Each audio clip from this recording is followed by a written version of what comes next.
All right, so here's my ask. I want someone to try to talk me into or out of a Sebenza. So I've got a couple, by the way, hit like and subscribe.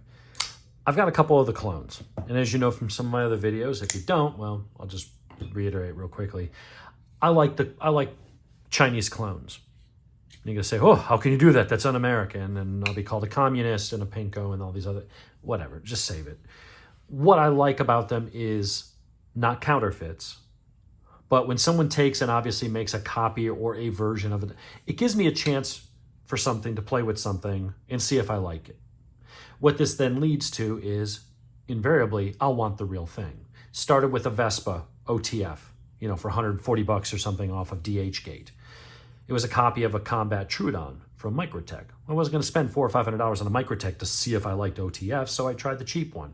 Liked it so much, I went out and bought 7 or 8 Microtechs, several Heretics, I think 4 or 5 Heretics, 4 axial gears, 3 or 4 Hogues, a Bryant. I ended up spending like $4 grand, $5 grand on OTF knives as a result of buying that Chinese knife. So I look at it as a way to try before you buy. And again, not counterfeit, people selling them illegally, but someone obviously inspired by the design. And so I tried one of those cheap $30 knockoffs from Amazon on the Medford Praetorian.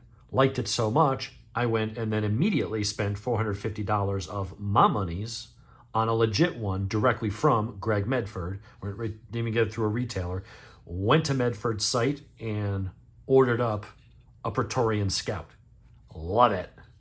So that for me is, there's a lot of good Chinese brands that make good quality knives. It's just, you could say what you want if you want to be racist about China and, oh, they're out to get it, whatever. The government is, but, they make good products in some cases, like Apple products and stuff like that. So as long as it's a company that pays attention to what they're doing and their materials are what they say they are, and, So anyway, I use it as a gateway drug. I use it as a way to try before you buy. I see something on one of those Chinese knockoff brands, for 25 bucks. I get it. I play with it for a few weeks. I see if I like the design. I see how it fits my hand. I carry it for a couple days. I use it. I see how well it opens. Do I fidget with it? And the Medford doesn't really flip open. And I use it as a means to say, is this a worthy design that I'm going to go invest real money in? And in the cases of all my OTFs, of which, like I said, I bought $4 or $5 grand worth of American-made, legit OTFs from the manufacturers.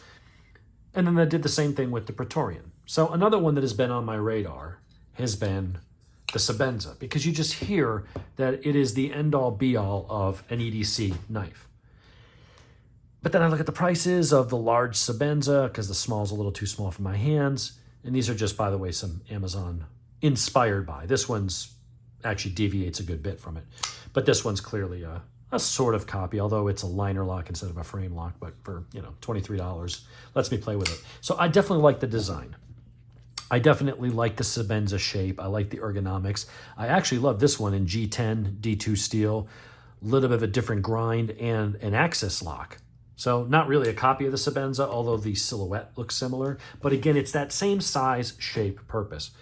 But when I look at the Sebenza and the ones I like, it's like $500+ for a pocket knife, and I can afford it. I make, I make decent monies, but I'm like, when I already have a bunch of other knives that fit that role, is it worth it? With this, it was a no-brainer. I don't have any other knives like this. There are not a lot of knives that are a Praetorian. This is just an absolute beast of a tank of a knife that fits my good size mitts here. And that is just a beefy ass knife. Wow, actually, I've been EDCing this. It's a little heavy. If I'm wearing my gun on that side, it's definitely weighing my shorts a little bit. But between this and carrying a 380, it's like carrying a larger 9mm by itself. So it makes up the weight difference of me carrying a smaller gun, which I currently do in the summertime because I'm usually dressed a lot lighter. So I just throw a 12+1 round Ruger LCP Max on. But there's something about the damn Sebenza shape that's got me thinking about it. So here's the thing. I got a couple of the knockoffs, and again, they're not really knockoffs because, again, this is different materials, but it's definitely using that profile. They put their own name on it. They're not putting any other stylized stuff to make it look like you're actually getting a Sebenza. There's no subterfuge going on. And then this one, again, is is a different, slightly different blade shape and grind, and uses a completely different locking mechanism. So this is a bit of a deviation, but the profile is very clear to see. What was this inspired by? So then I'm like, okay, what would be the benefit of having a Sebenza? Just to say I have it? Here, I have a knife that isn't like anything else. But then I start looking through my knife drawer, and I just grabbed a couple of these. I say a couple, there's going to be a bunch, but this is a very small percentage of what's in the knife drawer. And so I look, okay, what other knives are in that sort of size and shape and purpose? Single blade. And I look at, Spyderco PM2. Looks a little different, but it's still in that sort of size, in that sort of roll. Then I've got my Axis Lock style, the James brand. This is a Carter XL. Very cool knife, VG10 steel, G10. Very deep pocket clip, like the clip extends past the end. It's a really nice gun, a knife. Very cool knife. Let's see, then what else have we got? Well, we've got, the CRJB Scoria is kind of in that size. Different design, not as blocky as that. You've got your Riffle from Sitivien. Very cool knife, very sharp, really nice sweet action ball bearings and good price. Closer to the $200 mark, you've got Steel Will, which really this is an MKM. This is a Lion steel knife that they basically just said, here, we designed it, here's the specs, make it in your factory in Italy for us, and we're going to sell it with our name. That's the Steel Will Gekko. That's actually one of my favorite knives. Really nice lockback, really nice steel, beautiful micarta, really just well done. And then you've got a $50 or whatever, and this thing is just so lightning fast. It's a front flipper, but I'm not as crazy about the front flippering action, which is why most of my front flippers that fit in this category I took out, because I want the simplicity of a thumb stud, lightning fast opening and closing. So, and then of course, if you want, you got your little bug out. Although I wouldn't quite put this in that category, although it is almost that size, but it's also very slim. The handles flex and stuff like that. So it's not as robust of a knife as a Sebenza is going to be, and these bigger, thicker, heavier duty knives. So I look at this and I go, all right, when I've got the clones, definitely like it. I'm definitely interested in this Sebenza, but would I spend $550 to $550 when I already have knives like this at my disposal that are all around the same size? Now I know that the Chris Reeve Sebenza is immaculate fit and finish and all that stuff, but is it worth, what are these going for these days? 150 bucks, 160 bucks? PM2, you can never go wrong with a PM2. 200 bucks for that one. We'll put this one up here. And the rest of these, this one was 150 bucks. So that's not a really cheap knife. But when you look at them, I'm like, what am I going to get? What am I missing? And I'm hoping someone who actually has one and he's used one can give me the honest answer. Don't just come on as a fanboy and, if you have a knockoff, you're a communist or anything. Just save it. I don't really care. It's a free country. They buy our products, we buy theirs.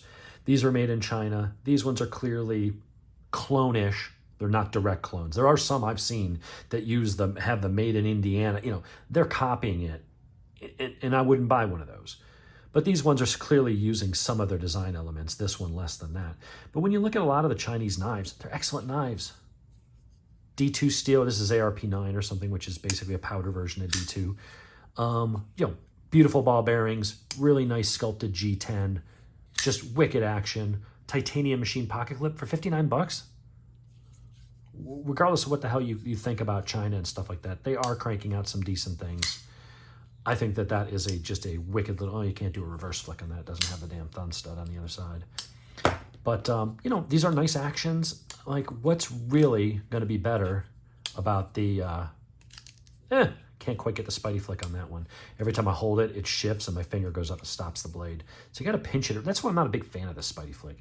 You got to do it a certain way just so you can go, and hopefully make it, look cool by going, I don't know. I've done it before. In fact, I did it about 30 times before this, and now, of course, that the camera's on, now I'm not able to do it. Whatever. There. I don't know. What's different? What am I missing? I don't have a Sebenza. Nobody carries them locally for me to go and play with one. And maybe when I pick it up and I go, you know what? They're like the Medford. You go, you know what? There is something special about this. When you pick up like a Lion steel that's got the I forget the name of the term, the chassis, it's all milled out. It's not 2 scales. It's a integral knife of milled titanium. You're like, that lion steel feels special. When you're playing with a Medford, you're like, this does not feel like the Amazon knife. This feels like it's its own thing. It has a special feeling. It's like when I like riding Ducatis and Triumphs. Yeah, they're not any faster than a Suzuki, but you don't feel so special when you're sitting and riding a Suzuki. You do on a Ducati or a Triumph or an Aprilia. So I'm wondering, what is I'm missing here? I'm hoping someone's got some opinions other than China's junk and you know, whatever. These are some nice knives. I don't even know where this one's made. This one might be China too, although it's a $150 knife by the James brand. I think these are actually made by Riat, which is a really nice high-end quality China knife maker. Now, if you want to go buy like an $800 knife, that would be $1,500 if it was US made. You go to Riad or Reich, any of those companies. But what's the real difference here? What am I missing? It may seem like this video doesn't have a whole lot of point. Maybe it doesn't. I'm just looking to say, if you've already got knives like this in your collection, but you really like that design, is it worth spending $400 or $500 or more to get one? Is it going to be $500? You know, if these things were $40 and this one's $70 and this is $60 and this is $60, is the real Sebenza going to be 7 times, 8 times the quality? Or is the value there? Is it worth it, other than just being able to tell people I got a real Sebenza? I don't know. Out of all of these knives on the table, I would say for the more expensive one, that's my favorite. And of the lesser expensive ones, this guy right here. This thing is just, it's light. This is almost like a Bugout. It's in that size. It's only a tiny bit heavier. Might be like 1 ounce heavier, but it's a lot more sturdy. And that action is just, I mean, this is one of the fastest opening flippers I've got. You just, boom. Faster than the Bugout. Action's not as sweet, and it doesn't have the axis lock, but anyway. Sebenza fans, or people that have owned them, are they overhyped? Is it worth the money? Is it cool enough to spend that kind of money just to say you got one? Or is it going to be like having a Ducati versus a Suzuki or a Yamaha, where you're like, yeah, there's something to this. Maybe intangible. Might not necessarily be better for, you know, opening boxes or whatever you use a knife for on a daily basis, but there's definitely something to it that's maybe intangible, doesn't show up on a spec sheet. What are your honest opinions? Talk me into it or talk me out of it.